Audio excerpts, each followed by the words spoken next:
guys, and welcome back to my channel. So for today's video, I am going to be doing an IVF Q&A.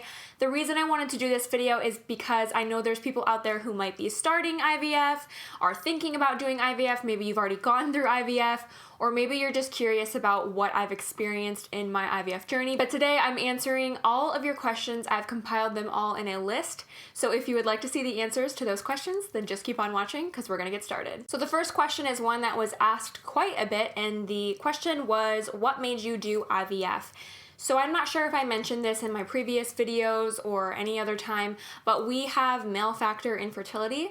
So basically the sperm count, the motility, the morphology, all of it is very low. We've basically been told that while it isn't impossible, it's near impossible. And we tried naturally for 5 years and clearly that didn't work. So we opted to do IVF, and we could not do IUI or anything like that again because of the low sperm analysis. It just wouldn't work. IVF was our only option, and we did IVF ICSI, so they literally put the best sperm into the best eggs. They forced them to fertilize basically, because that was the step we were really needing help with, was getting that egg to be fertilized with that sperm. So that is why we chose IVF. Can you do IVF if you don't live close to a doctor? A lot of the pre-IVF stuff involves appointments, and there was one point when I was going to the doctor every other day, so that's a lot of driving if you don't live close. So when you do your retrieval, 5 days later, you do your transfer typically. So you would have to drive all the way back 5 days later. And honestly, after your transfer, you're supposed to be laying down. So you would probably have to stay somewhere overnight a few nights. And so yes, you could. It's not unrealistic to be able to do it, but just note that you'll be doing a lot of traveling. Even my doctor's offices where I did the actual procedures are an hour and a half away. So every time I did a procedure, I drove an hour and a half away. If you're farther, just know that's just that much longer you're going to have to drive, but it isn't impossible. The next questions I got are, what are the steps before IVF? So this is something that I didn't realize until I did it, but typically when you decide you want to do IVF, you will go to have a consultation with the doctor of your choosing. Then you'll go do blood work to get a baseline blood draw. That way they can tell, number one, are you pregnant? Number two, what your baseline hormone levels are, so that they can decide what they need to give you during this process. And then I believe, for me at least, they put me on birth control. Not every place is the same. Not every place does it like that.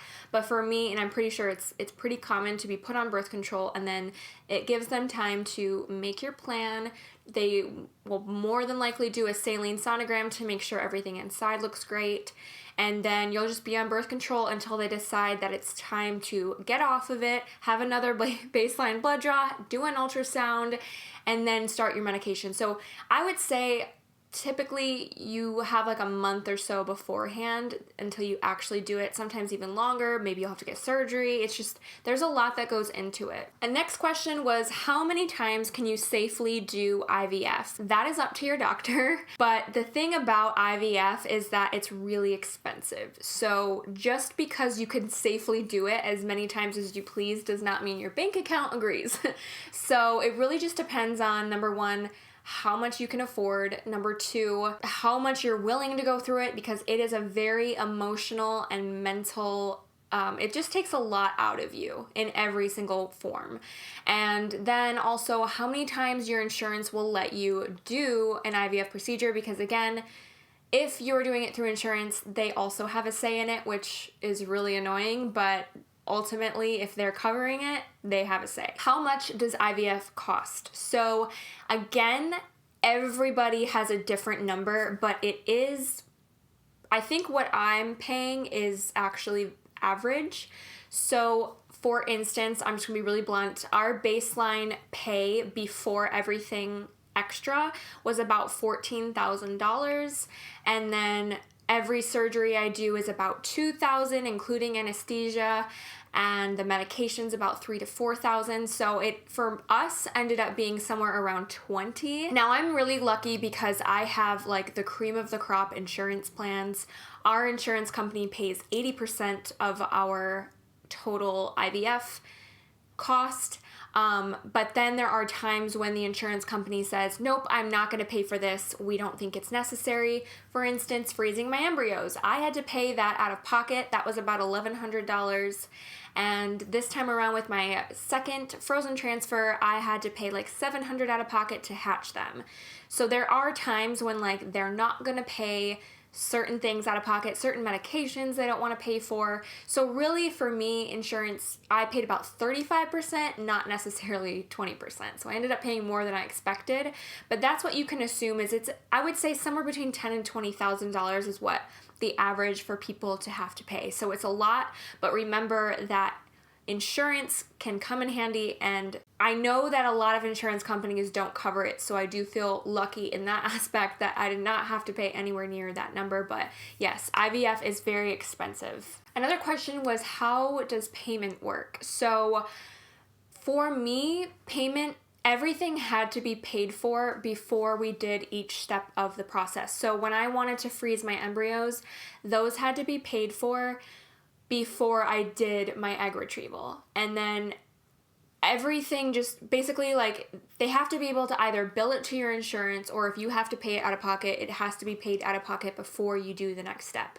So if you don't have insurance, just note that every step of the way you are paying that chunk of money.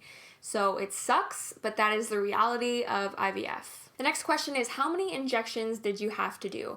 So my fresh transfer was much different than my frozen. In my fresh transfer, I was doing up to 4 injections per day. Not all the time, but at least for like a good solid 5 days in a row, I was doing like 4 injections per day. 3 or 4. I can't remember, 3 or 4. And then this time around, I'm only going to be doing 2. This time around, I'm only going to be doing progesterone and oil, and then I'm going to be doing a Lovenox injection, which is a blood thinner. It's a part of my implantation protocol. It's a part of my implantation protocol, so this time around, I'm just doing those 2. So the next question is, any symptoms from injections or medications? So yeah, not crazy ones, but definitely when I was doing my stimulation to produce as many eggs as possible, I would eat a meal and then half an hour to an hour later, I was ravenously hungry. Like, so hungry it hurt. And I've never really experienced that before. And it was just literally every hour I had to eat. And so I made sure I had a ton of different snacks in the house, a ton of easy things to eat, because I was just always starving. Like, I remember when I went to get my lashes done, that's only like an hour appointment.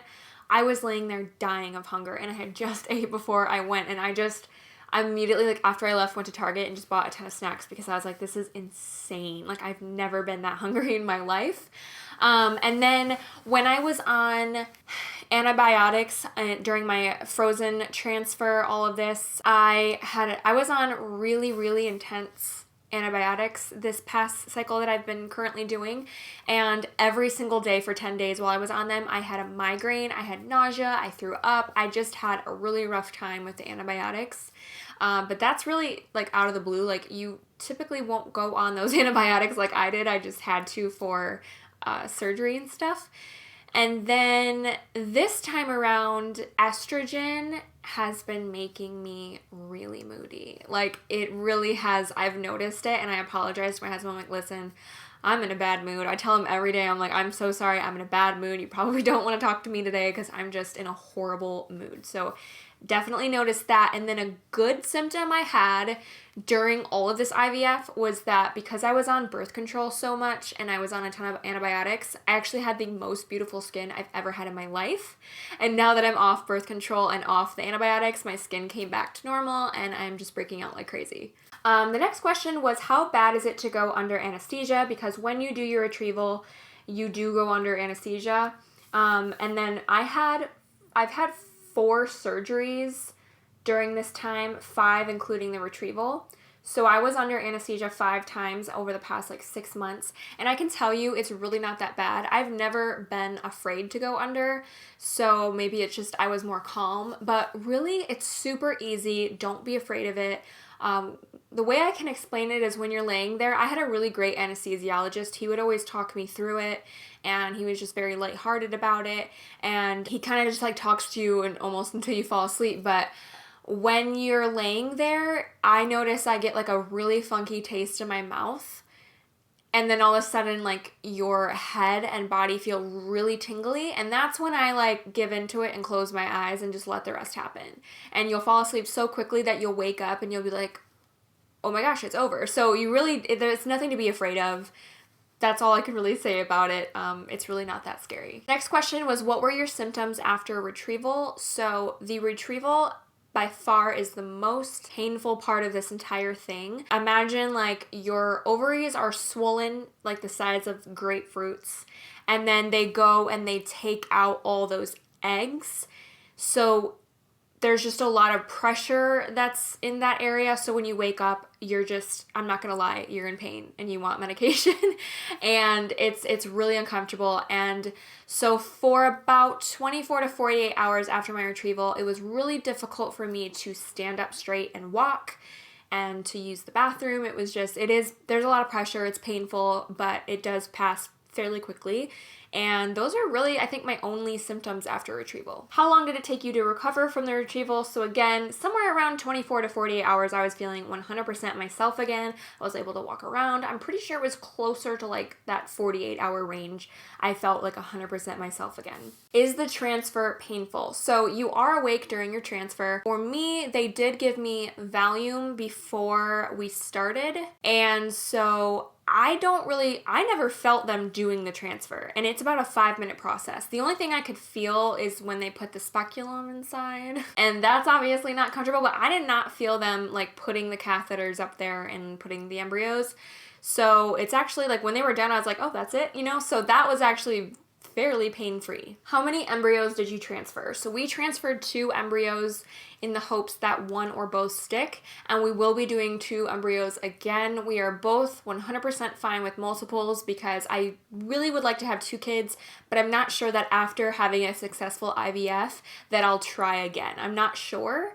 Talk to me a few years after I have that, but we'll always do 2 embryos just for the sake of it. How many PGS normal embryos did you have? So we actually did not do PGS testing. We talked about it a lot with our doctor, and he kind of said like, he doesn't really see the need for us to do so because we're so young.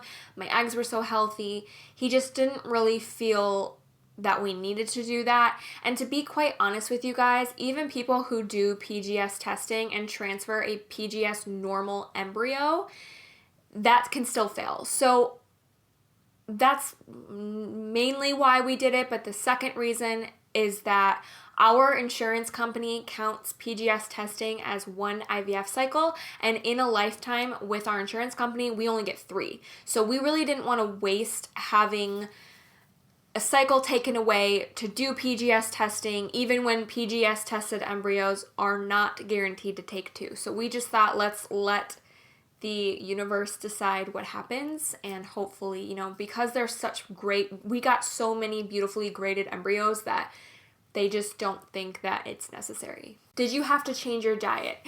I was never told to. I asked my doctor, he said it really doesn't matter. But there were things that I decided not to do, like obviously no alcohol while I'm going through all the medications. I would stop even drinking a glass of wine, like nothing. If I was on the medication, I'm not drinking. So that was one thing that I did. I don't really drink a whole lot of coffee on a normal basis anyway, so I never really had to cut that out, because if I drink some, it's literally like a few sips. It's really not that much.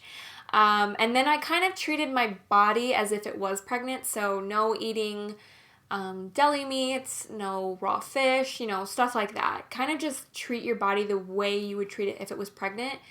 That's really the only thing I did differently. Another question that was asked was, has there ever been a time you wanted to give up?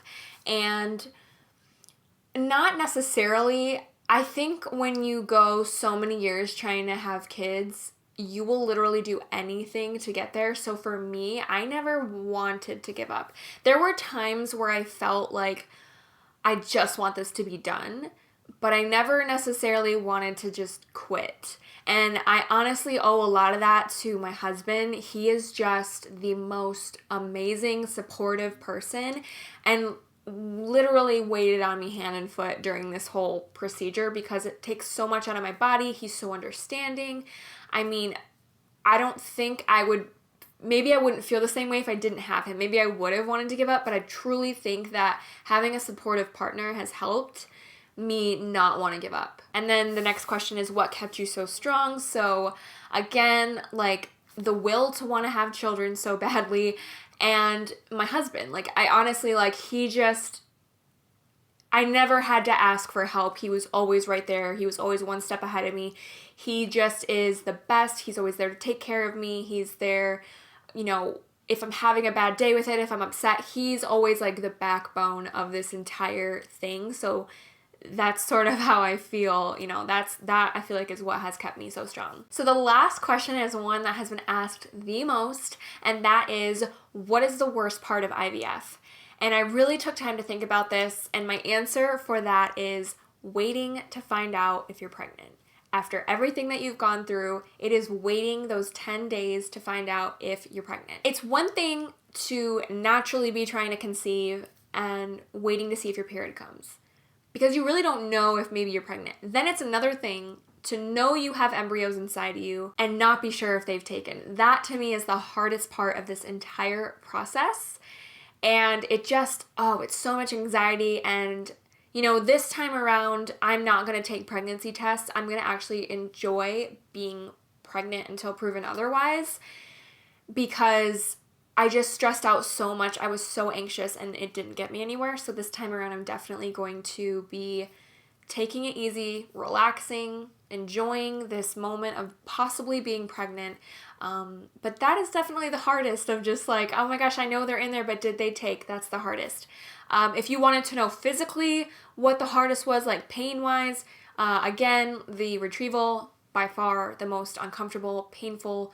It's just the aftermath of it, super painful. And then obviously like pumping your ovaries full of eggs, that's really uncomfortable. You just feel like you can't sit down comfortably, you can't lay down comfortably for a few days. So yeah, that's probably the most uncomfortable part, the worst part physically. All right, guys, so that is it for today's video. I hope you enjoyed this video, and if you want me to continue making IVF videos, I am happy to do so. If I didn't answer one of your questions, maybe I missed one, maybe you didn't get a chance to ask, feel free to leave them in the comments down below. And like always, if you haven't already, make sure to hit that subscribe button as well as the little bell icon so that every time I upload, you are the first to be notified. Thank you guys so much for watching, and I'll see you next time.